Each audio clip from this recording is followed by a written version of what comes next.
Martin Luther King could die because he didn't keep his mouth shut. Can you believe somebody would say something like that to somebody in their family? That passive aggressive shit.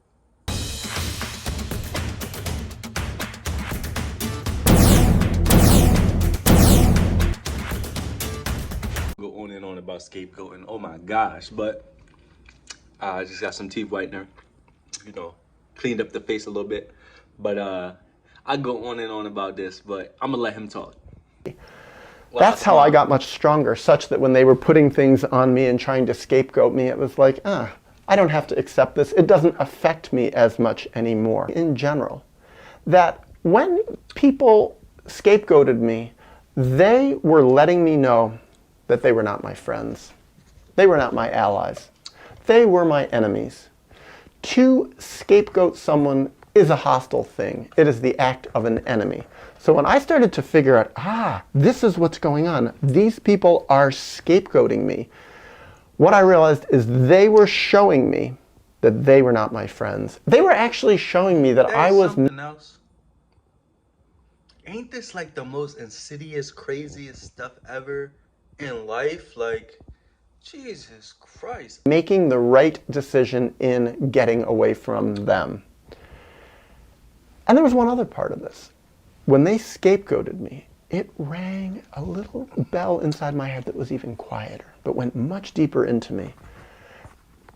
And what I realized is when they were scapegoating me, by the way, part of what they were doing in scapegoating me was trying to pull me back into their system. It was kind of a threat, like, we're going to try to ruin your life, we're going to try to ruin you psychologically, we're going to try to ruin your reputation.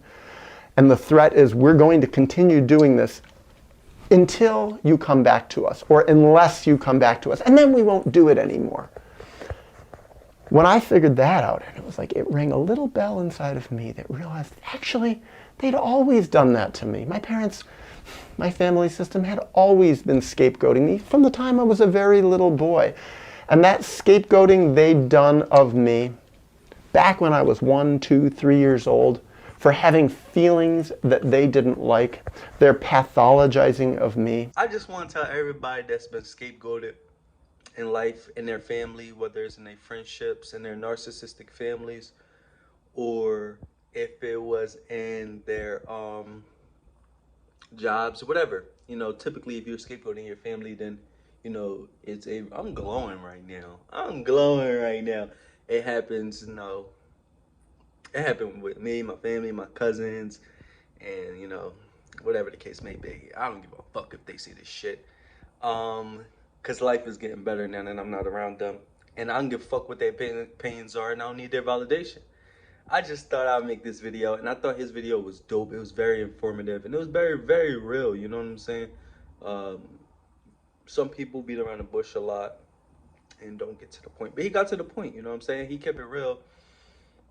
Just remember, everybody that's been scapegoated, just remember that it was a blessing, because now you can love yourself. Now you can do everything you need to do. Imagine if you had to stay in that system, and they probably gonna try to call you, they're gonna try to text you, they're gonna try to reach out to you, they're gonna try to say stuff to you, say stuff about you, they're gonna talk about you.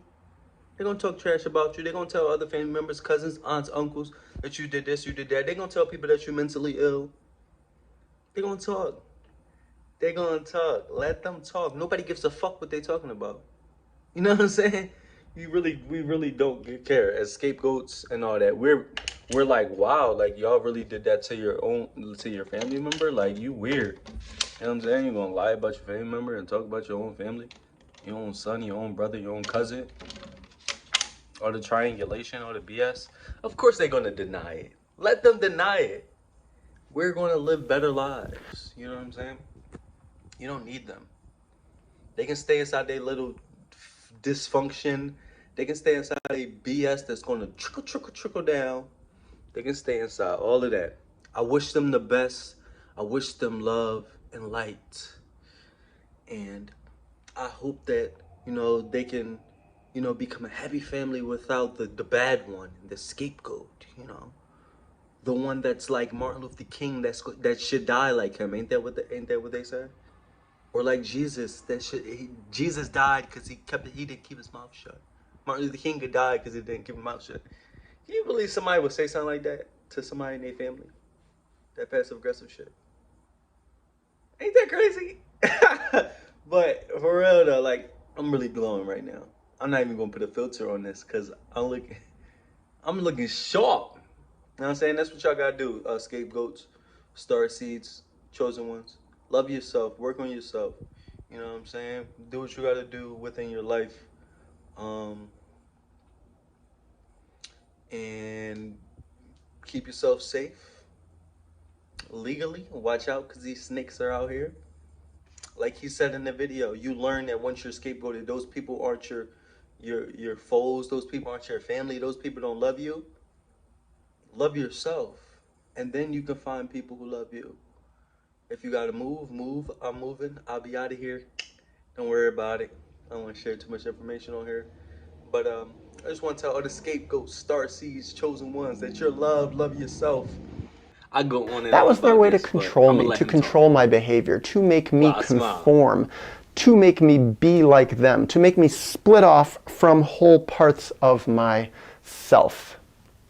And that's how I became like my family system. That's how I became embedded in the family system. That's how I actually drank up their bad qualities and really became someone who lost the real true me in a lot of different ways.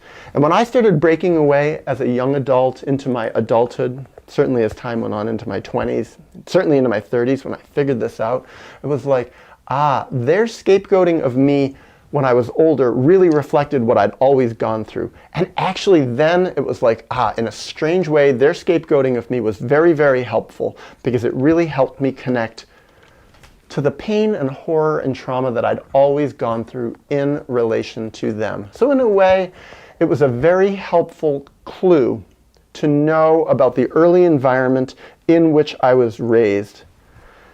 And it helped me have a lot more empathy for myself. Ain't that something else?